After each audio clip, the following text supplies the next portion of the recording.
Hello everyone, kembali lagi bersama Bu Grace dalam pembelajaran bahasa Inggris kelas 6. Untuk pertemuan keempat kali ini kita akan belajar tentang preposition, yaitu penggunaan preposition dalam kalimat bahasa Inggris. Apa itu preposition? Preposition adalah a word that shows the relationship between a noun or pronoun and some other word or element in the rest of the sentence. Jadi preposition itu merupakan kata keterangan. Kalau di sini diartikannya adalah kata yang menunjukkan hubungan antara noun, kata benda, atau pronoun, kata ganti, dan beberapa kata atau elemen pada akhir kalimat. Jadi singkatnya preposition adalah kata keterangan. Nah, kalau kita bahas mengenai preposition, preposition dibagi menjadi 3, yaitu preposition of time, preposition of place, dan preposition of direction. Nah, kalau preposition of time otomatis kata keterangan waktu, seperti pada jam 12, misalnya kalau dalam kalimat pada jam 12, atau pada pukul 1, atau kemarin, atau besok, itu contoh dari preposition of time. Untuk preposition of place and direction itu saling berhubungan. Jadi untuk kali ini kita akan pelajari mengenai preposition direction saja. Untuk time mungkin selanjutnya pada tema-tema yang akan datang.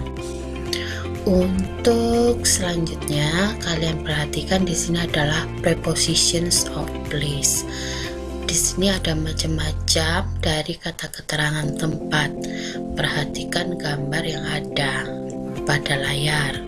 Yang pertama adalah above, below, at, in front of, between, in, next to, behind, under, on top of, on. Nah, kalian bisa perhatikan di sini ada macam-macam kata keterangan yang menunjukkan tempat. Nah, pada kata above di pojok kanan atas, above dalam kurung the dog maksudnya adalah menunjukkan cat. Kalau kita buat kalimat lengkapnya, the cat is above the dog. The cat is above the dog. Untuk yang di sampingnya, the dog is below the cat. The dog is below the cat. Untuk selanjutnya, at the window. The cat is at the window. The cat is at the window. Yang selanjutnya, in front of the fireplace. The cat is in front of the fireplace. Ada di sini adalah mouse di tengah-tengah. The mouse is between the cats. The mouse is between the cat. Lanjut, the cat is in the drawer. The cat is in the drawer. The dog is next to the boy. The dog is next to the boy. The dog is behind the chair. The dog is behind the chair. Pojok kiri atas, the dog is under the desk. The dog is under the desk. Selanjutnya, the cat is on top of the table. The cat is on top of the table. The dog is on the rug. The dog is on the rug. Kalian bisa perhatikan untuk kalimat-kalimat yang saya baca tadi. Untuk yang kembali lagi di sebelah kanan atas, jadi kucing ada di atas anjing. Di situ karena ada di atas jendela, jadi terlihatnya seperti melayang. Above itu artinya di atas tapi melayang. Kalau contoh yang lain misalnya seperti lampu. Kalau lampu kan ada di atas tapi tidak menempel ke benda apapun. Menempelnya hanya kabelnya saja, itu bisa dibilang sebagai above. Jadi kalau kita bahasa Inggris kan the lamp is above the room, bisa seperti itu. Beda dengan on, seperti yang ada di on the rug, yang ada di pojok bawah. The dog is on the rug. Nah, on di situ artinya sama juga di atas, tetapi menempel karena anjingnya ada di atas matras atau tempat tidurnya dia. Jadi on itu menempel dengan benda lain, sedangkan above itu melayang. Sebenarnya si cat yang ada di contoh kalimat tadi, the cat is above the dog, itu terlihatnya seperti melayang padahal dia menempelnya di jendela. Tapi karena kata benda yang mengikutinya tadi antara dog dengan cat itu ada perantara dinding, maka dia memakainya above. Untuk below itu di bawah, kemudian at itu pada. Kalau misalnya kita ingin menjelaskan tempat yang agak jauh atau tidak jelas cara menjelaskannya, kita bisa langsung at the window, at the door, ada di pintu, ada di jendela. Nah, kita bisa pakai at. Untuk in front of itu di depan, between di antara, in di dalam, next to itu di sebelah. Bisa kita juga pakai kata beside seperti yang pernah kita pelajari dulu. Jadi next to dan beside itu artinya sama, di sebelah. Kalau next to itu lebih ke di samping, di sebelah juga sama dengan di samping. Behind itu di belakang, under itu di bawah, on top of itu ada di atas, sama dengan on yang on the rug itu di atas. Yang satunya di atas meja, yang satunya di atas matras.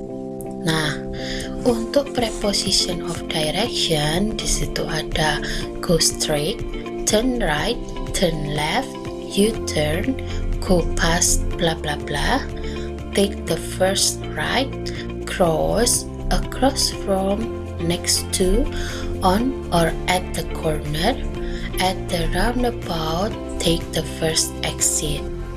Nah, saya artikan satu persatu. Go straight itu lurus, turn right itu belok kanan, turn left itu belok kiri, U-turn jalan balik atau jalan memutar, go past itu melewati titik-titik, misalnya go past the bank berarti melewati bank, atau go past the school melewati sekolah.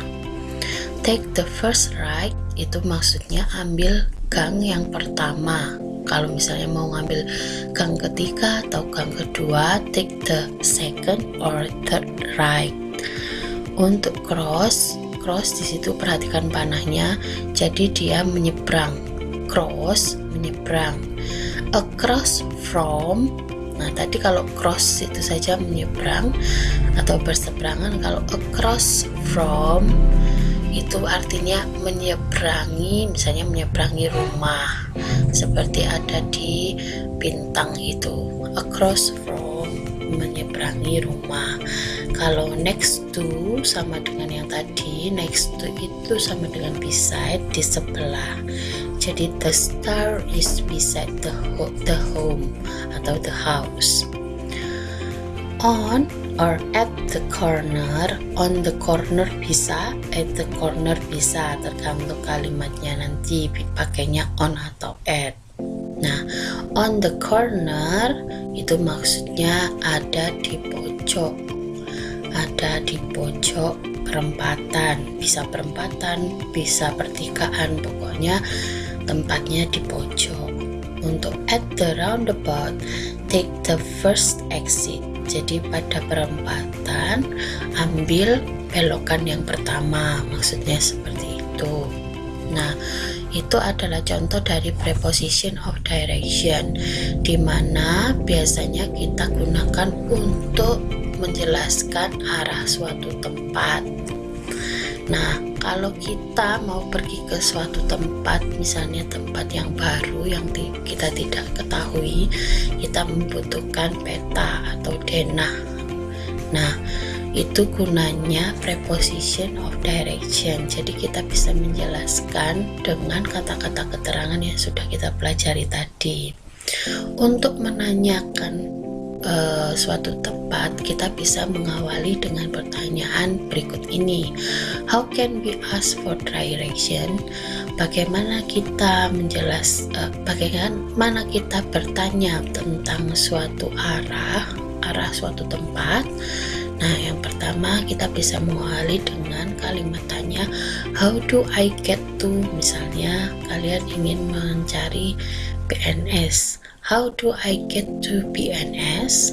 Atau what's the best way to Jatim Baktu misalnya. What's the best way to? Jadi jalan yang terbaik untuk pergi ke sana itu lewat mana? Karena kan kalau kita menuju ke satu tempat, biasanya kita bisa memilih arah mana yang paling baik.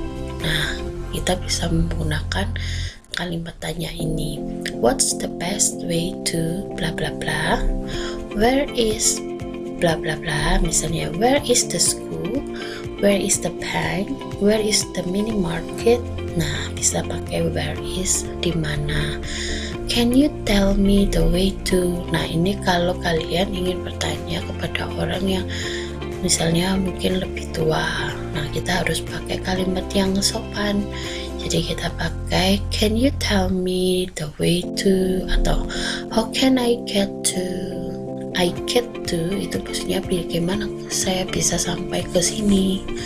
Can you tell me how to get to? Could you tell me how to get to? Excuse me. Nah, ini paling sopan karena kita bilang permisi dulu. Is there a bla bla bla around here? Nah, kalau ini lebih menanyakan tempat. Misalnya, apakah ada toilet di sini? Nah, is there a toilet around here? Nah, kita bisa pakai kalimat tanya ini. Ini adalah akhir dari PowerPoint ini. Saya harap dengan pembelajaran ini kalian bisa mengerti. Sekali lagi, kalau memang masih belum paham, bisa chat seperti biasa. Nah, thank you for today. And kalau kalian belajar sedikit dari sini, itu sama dengan kalian sudah tahu bahasa Inggris. Jadi jangan bilang kalau kalian tidak bisa, karena kalian sudah belajar bersama dengan Bu Kris. We know English and see ya.